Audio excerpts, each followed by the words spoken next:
एक ऐसा शहर जहां मौजूद है एक ऐसा किला जो खुशी और गम दोनों का प्रतीक है। इस शहर में एक ऐसी स्ट्रीट है जहां पे आप अलग अलग तरह की चॉकलेट ट्राई कर सकते हैं। यहाँ ना तो झीलों की कमी है और ना ही पहाड़ों और हरियाली की। दोस्तों यहाँ बात हो रही है खूबसूरत देश नॉर्वे का खूबसूरत शहर ओस्लो की। तो चलिए फिर चलते हैं ओस्लो के एक सुहाने सफर पर। लेकिन हाँ, ओस्लो में एंट्री लें उससे पहले आपको एक छोटा सा काम करना होगा और वो है वीडियो को लाइक और शेयर करके चैनल को सब्सक्राइब करने का। तो फटाफट कर लीजिएगा। अपने खूबसूरत नजारों के साथ ही दुनिया के सबसे अमीर शहरों में शामिल नॉर्वे की प्राकृतिक सुंदरता लोगों को अपना दीवाना बनाने के लिए काफी है, जो धरती पर स्वर्ग का एहसास कराते हैं और जिन्हें देखने के लिए दुनिया भर के लोग यहाँ पे आते हैं। यही वजह है कि नॉर्वे टूरिस्ट प्लेस में सबसे ज्यादा पसंद किया जाने वाला देश है। अब भाई जब नॉर्वे इतना शानदार और प्राकृतिक सुंदरता से घिरा हुआ देश है तो इसका शहर ओस्लो भी कुछ कम नहीं है। एक तरफ मॉडर्न आर्किटेक्चर के लिए मशहूर तो वहीं पे दूसरी तरफ इतिहास को अपने अंदर समेटे बैठे ओस्लो नॉर्वे का सबसे बड़ा शहर तो है ही, साथ ही ये देश की राजधानी का ताज भी अपने सर पर पहने हुए है। ये शहर 454 किलोमीटर स्क्वायर के एरिया को कवर करता है और बात शहर की पॉपुलेशन की करें तो ओस्लो करीबन 11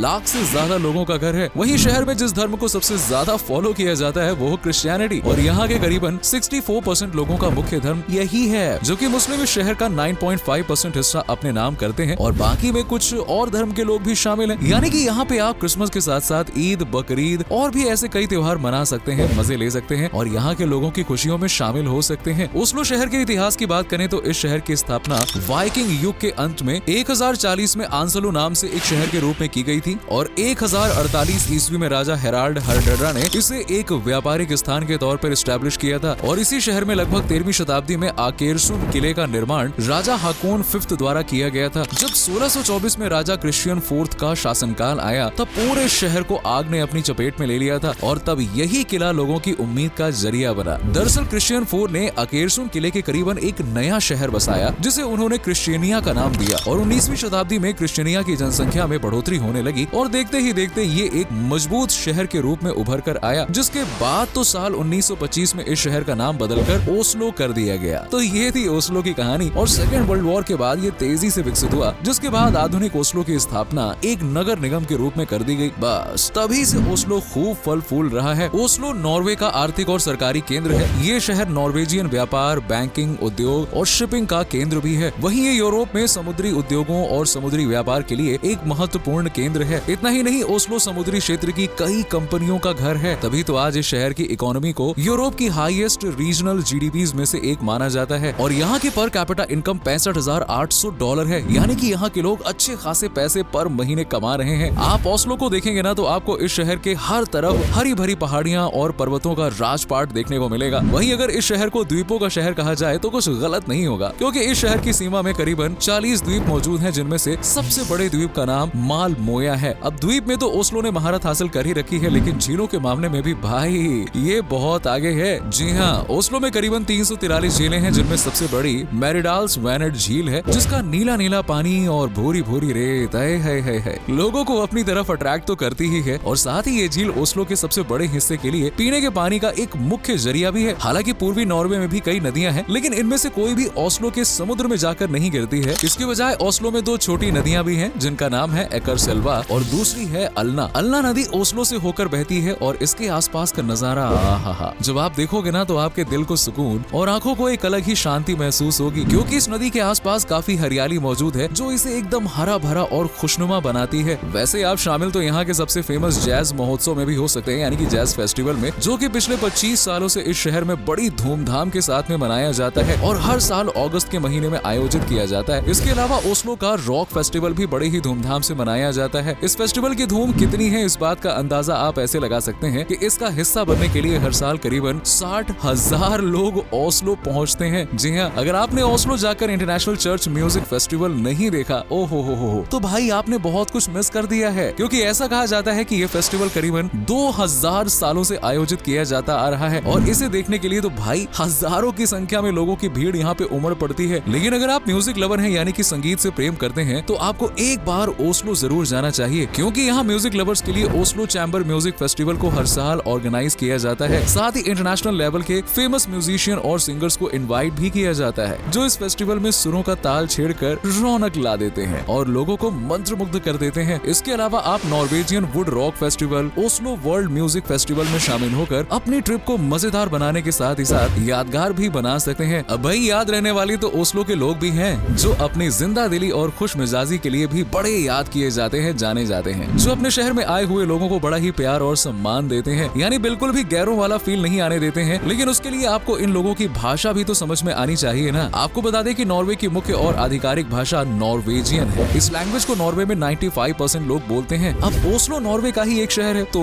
इसीलिए यहाँ भी नॉर्वेजियन भाषा का ही यूज ज्यादा किया जाता है। लेकिन ये जानने के बाद आपको घबराने या फिर फिक्रमंद होने की कोई जरूरत नहीं है, क्योंकि यहाँ के लोग ना इंग्लिश भी अच्छी खासी बोल लेते हैं। इसीलिए आप बेफिक्र होकर ओस्लो में घूम सकते हैं, बिंदास लोगों के साथ बातें कर सकते हैं। हालांकि दोस्तों, ओस्लो शहर आपको थोड़ा भीड़ भाड़ वाला भी लग सकता है, क्योंकि इस शहर की आबादी इसे नॉर्वे का सबसे बड़ा शहर बनाती है। अब चाहे दिन हो या रात, यहाँ के लोग बेफिक्र होकर मजे से ऐश करते हैं, जिनमें महिलाएं भी आपको रात में बिना किसी डर और झिझक के घूमती हुई नजर आ जाएंगी, क्योंकि यहाँ चोरी चकारी या क्राइम का तो सवाल ही नहीं बनता है। जी हाँ, आपको जानकर हैरानी होगी कि इतनी आबादी अपने अंदर समेटे बैठा ओस्लो यूरोप के सबसे सुरक्षित राजधानियों में से एक माना जाता है। ओस्लो में सबसे तेजी से बढ़ने वाला जो क्राइम है वो है चोरी। यहाँ के लोग क्राइम का सहारा ना लेकर अपने फ्यूचर को ब्राइट बनाने में ज्यादा ध्यान देते हैं, और इसका अंदाजा तो आप इसी बात से लगा सकते हैं कि नॉर्वे का लिटरेसी रेट आज 100% पहुंच गया है, जिसमें शिक्षा प्राप्त करने वाले लगभग आधे लोग ओस्लो शहर में रहते हैं। और इस शहर को हायर एजुकेशन के मामले में भी सबसे आगे माना जाता है, जहाँ पे 24 यूनिवर्सिटीज स्टूडेंट्स का फ्यूचर ब्राइट करने के लिए हमेशा तैयार रहती हैं, जिनमें ओस्लो यूनिवर्सिटी को नॉर्वे की सबसे बड़ी यूनिवर्सिटी होने का दर्जा दिया जाता है। इसके अलावा आप Oslo metropolitan university, Oslo school of architecture and design जैसी बड़ी बड़ी यूनिवर्सिटीज का भी दीदार कर सकते हैं, और चाहे तो आप इन यूनिवर्सिटी से हायर एजुकेशन हासिल करके जिंदगी में आगे बढ़ सकते हैं। अब एक तरफ जहां ओस्लो को हायर एजुकेशन वाला शहर माना जाता है, तो वहीं इसकी संस्कृति भी लोगों का दिल छू लेती है। जी हाँ, लेकिन इसके लिए आपको ओस्लो के टूरिस्ट प्लेसेस पर जाना होगा, ताकि आप शहर के इतिहास को करीब से जान पाएंगे, क्योंकि ओस्लो में कई ऐसे म्यूजियम्स और गैलरीज हैं जिनमें घूमकर आप इस शहर की संस्कृति को निहार सकते हैं। जैसे कि पहला है एडवर्ड मंच म्यूजियम। जी हाँ, आपको बता दें कि एडवर्ड एक काफी मशहूर पेंटर रह चुके हैं, उनकी याद में ही इस म्यूजियम को बनाया गया है, और इस म्यूजियम में जाकर आप एडवर्ड से जुड़ी हुई उनकी कई सारी पेंटिंग्स को अपनी आंखों से निहार सकते हैं। इसके अलावा इस शहर के आसपास ही करीबन 50 अलग अलग म्यूजियम मौजूद हैं, जिनमें विगलैंड म्यूजियम में आप फ्री में घूम सकते हैं, जिन्हें देखने के बाद आप भी इतिहास की दुनिया में खो जाएंगे। वैसे खो तो आप एकेर्सुस फॉरेस्ट में भी सकते हैं, जिसे अब ओस्लो की सबसे पुरानी इमारतों के तौर पे देखा जाता है। ये किला एक मध्य युगीन किला है, जिसे 1300 ईस्वी में बनाया गया था। ये किला इसलिए भी खास माना जाता है क्योंकि जब साल 1624 में ओस्लो में आग ने तबाही मचा दी थी, तब ये किला उस आग की चपेट से बच गया था, जबकि शहर का ज्यादातर हिस्सा बर्बाद हो गया था। बस तभी से इस किले को खुशी और गम यानी कि दोनों ही पहलुओं के तौर पे देखा जाता है। हालांकि अगर आप भी इस किले का दीदार करना चाहते हैं, तो आपको उसके लिए गर्मियों में जाना होगा, क्योंकि गर्मियों में ही ये किला टूरिस्ट के लिए खुलता है,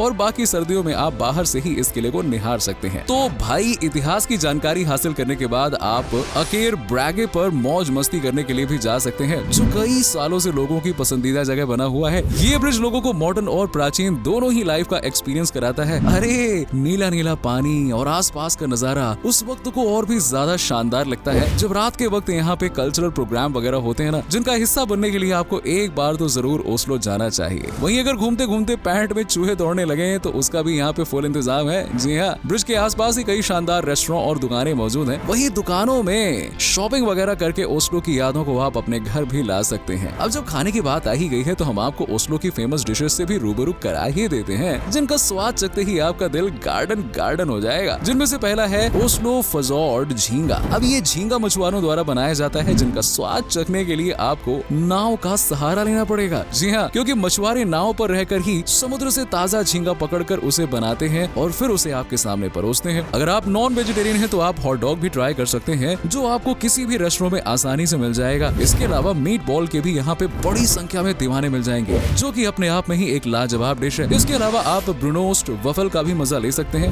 वहीं रुको रुको रुको, अगर आप चॉकलेट लवर हैं और अपनी ट्रिप को यादगार बनाना चाहते हैं, तो इसके लिए आपको कार्ल जोहान्स स्ट्रीट पर फ्रिया चॉकलेट बुटीक का दौरा करना चाहिए, जो कि ओस्लो की सबसे फेमस शॉपिंग स्ट्रीट है, और जहाँ पे आप जाकर अलग अलग तरह की चॉकलेट का स्वाद चख सकते हैं। अगर बच्चे आपके साथ में हैं, तो ये उनके लिए बहुत ही बेस्ट जगह होगी। आपको बता दें कि फ्रिया चॉकलेट बुटीक कमाल का स्टोर है, आज भी नॉर्वे में सबसे अच्छी चॉकलेट ट्रीट प्रदान करता है। तो आप भी जल्द से जल्द ओस्लो का टिकट कटाइए, जाइए, घूम फिर के आइए। तो दोस्तों, ये था खूबसूरत शहर ओस्लो। उम्मीद है कि आपको हमारा ये वीडियो और ओस्लो का सफर पसंद आया होगा। वीडियो अच्छी लगी हो तो वीडियो को लाइक करें, शेयर करें और चैनल को सब्सक्राइब कर लें। चलिए मिलते हैं आपसे अगली वीडियो में, तब तक के लिए बाय बाय, टेक केयर।